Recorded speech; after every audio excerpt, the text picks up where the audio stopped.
नमस्कार सभी को। आज हम पढ़ने जा रहे हैं नवम कक्षाया संस्कृत पाठ्य पुस्तकम शेमुषी प्रथमो भाग है।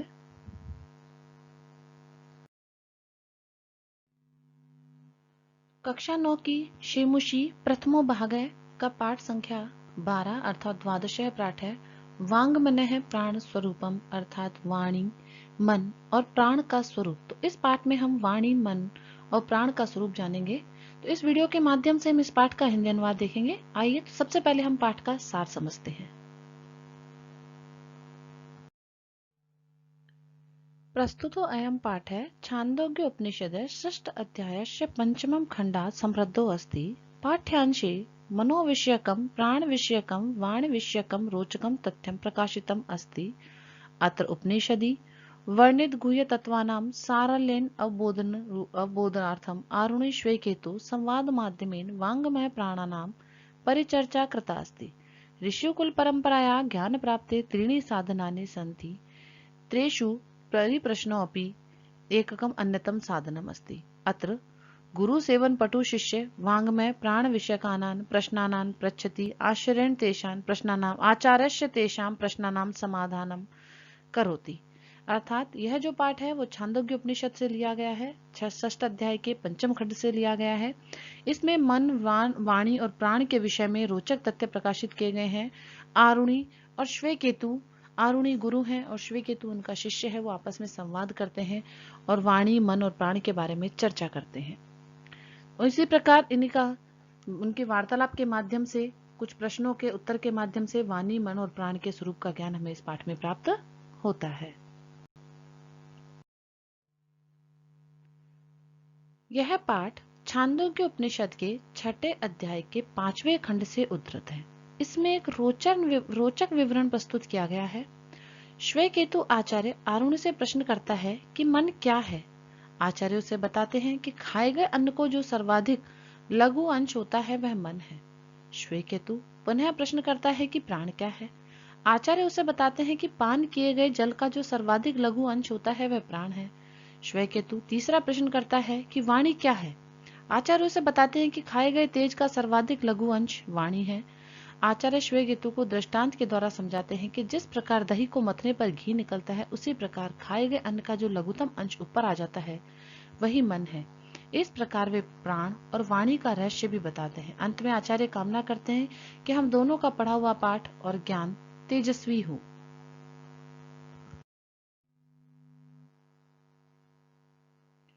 तो यह पाठ संवाद शैली में लिखा गया है, इसलिए पाठ का आरंभ कुछ इस प्रकार होता है। श्वेकेतु सबसे पहले आते हैं भगवान। श्वेकेतु अहम वंदे, कि हे भगवान मैं श्वेकेतु हूँ, मैं आपको प्रणाम करता हूँ। तो आरुणि ही जो उनके गुरु हैं वो कहते हैं वत्स चिरंजीव है, उनको आशीर्वाद देते हैं कि हे पुत्र दीर्घायु हो। श्वेत केतु कहते हैं भगवान किंचित प्रष्टुम इच्छामि, मैं आपसे कुछ पूछना चाहता हूँ। आरुणि वत्स किम अद्यतव्या प्रष्टव्यम अस्ति। वत्स कि पुत्र किम अद्यतव्या प्रष्टव्यम अस्ति, आज तुम्हें क्या पूछना है। श्वेत केतु कहते हैं भगवान ज्ञातुम इच्छामि यत् किम इदम मन है, कि महाराज मैं ये जानना चाहता हूँ, हे ईश्वर हे प्रभु मैं ये जानना चाहता हूँ कि मन क्या है।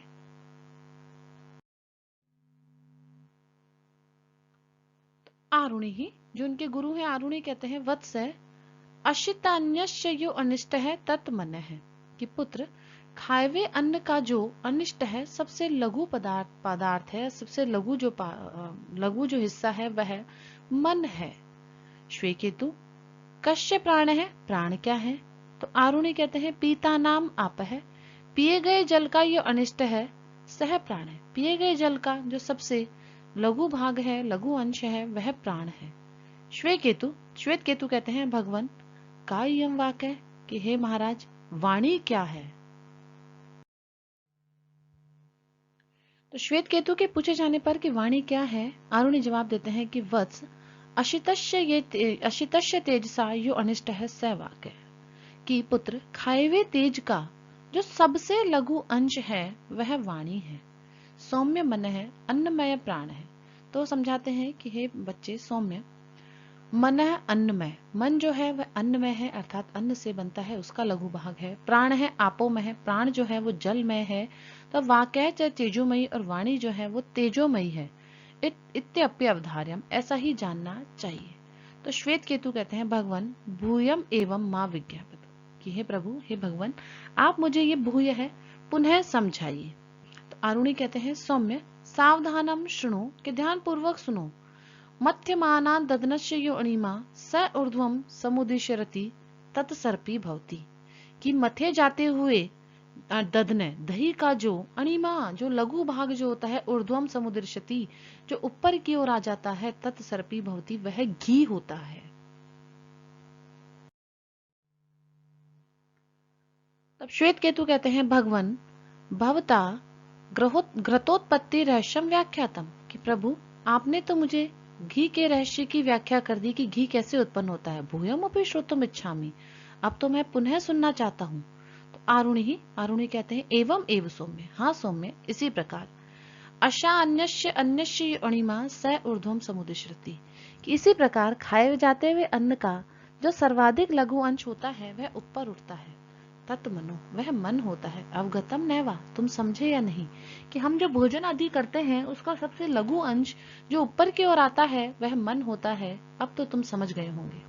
तो श्वेत केतु कहते हैं सम्यक अवगतम भगवान, कि हे भगवान, मैं अच्छी तरह से अब समझ गया हूं।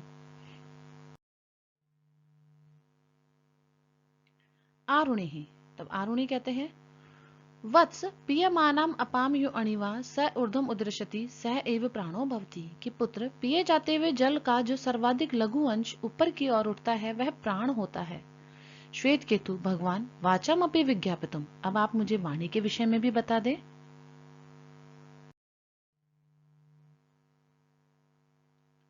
आरुणि आरुणि कहते हैं सौम्य ऐश्यमानस्य तेजसो अणिमा यह ऊर्ध्वम समुदृशति, कि खाए जाते हुए तेज का जो सबसे लघु अंश है वह ऊपर उठता है। सा खलु वाग भवति, वह वाणी होता है। वत्स उपदेशांते भूयोपि त्वाम विज्ञापितुम इच्छामि, कि हे पुत्र, उपदेश के अंत में मैं तुम्हें पुनः ये बताना चाहता हूँ कि अन्नमय भवति मन है, कि मन अन्नमय होता है। आपोमय भवति प्राणा, प्राण जो है वो जलमय होते हैं। और वाग इति तेजोमयी, और वाणी जो है वो तेजोमयी होती है। किंचित यादृशम अन्नादिकम गृहणाति, कि हम जैसा भी अन्न आदि ग्रहण करते हैं, मानव त्रादेशम एवं चित्तादिकम भवति, वैसा ही मनुष्य का चित्त आदि हो जाता है। मम उपदेशम सार है, यह मेरे उपदेश का सार है। वत्स एतत् सर्वम हृदय अवधार्यम, तो इस समस्त को तुम अपने हृदय में धारण कर लो, कि मनुष्य जिस प्रकार का भोजन करता है वैसा ही उसका चित्त होता है। इस बात को तुम अपने मन में धारण कर लो। श्वेत केतु यद आज्ञा पैती भवान ऐशा प्रणमामि, कि आप जैसी आज्ञा देते हैं महाराज, मैं आपको प्रणमामि नमस्कार करता हूँ। आरुणि कहते हैं वत्स चिरंजीव है, उनको आशीर्वाद देते हैं कि आप दीर्घायु हो। तेजस्वी नो अधीतम अस्तु, कि आप तेजस्वी हो और हमारे द्वारा पढ़ाया हुआ ये जो ज्ञान है वो तेजस्विता से युक्त हो जाए। अव्यो अधितम तेजस्वी अस्तु, हमारा पढ़ाया हुआ ज्ञान भी तेजस्विता से युक्त हो जाए, अर्थात वह भी तेजवान हो।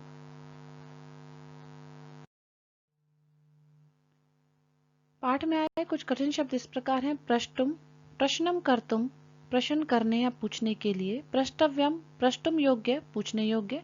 अशितस्य, भक्षितस्य, खाए हुए का। अनिष्ट है, लघिष्ठ है या लघुतम, अत्यंत लघु अथवा सर्वाधिक लघु। अन्नमयम, अन्न विकार भूतम, अन्न से निर्मित। आपोमयम, जलमय, जल में परिणित। तेजोमय, अग्निमय, अग्नि का परिमाण भूत। अवधार्यम, अवगंतव्यम, समझने योग्य। विज्ञापयतु, प्रबोधयतु, समझाएं। भूयोपि, पुनरपि, एक बार और। समुद्दिश्यति, समुत्तिष्ठते, ऊपर उठता है। समुद्यति या समुच्छलति। सर्पी, घृतम या अज्यम यानी घी। अश्यमानस्य, भक्ष्यमाणस्य, निर्गीयमाणस्य, खाए जाते हुए का। उपदेशांते, प्रवचनांते, व्याख्यान के अंत में। तेजस्वी, तेजोयुक्तम, तेजस्विता से युक्त। नौ अधितम, आव्यो अधितम, यानी हम दोनों का पढ़ा हुआ।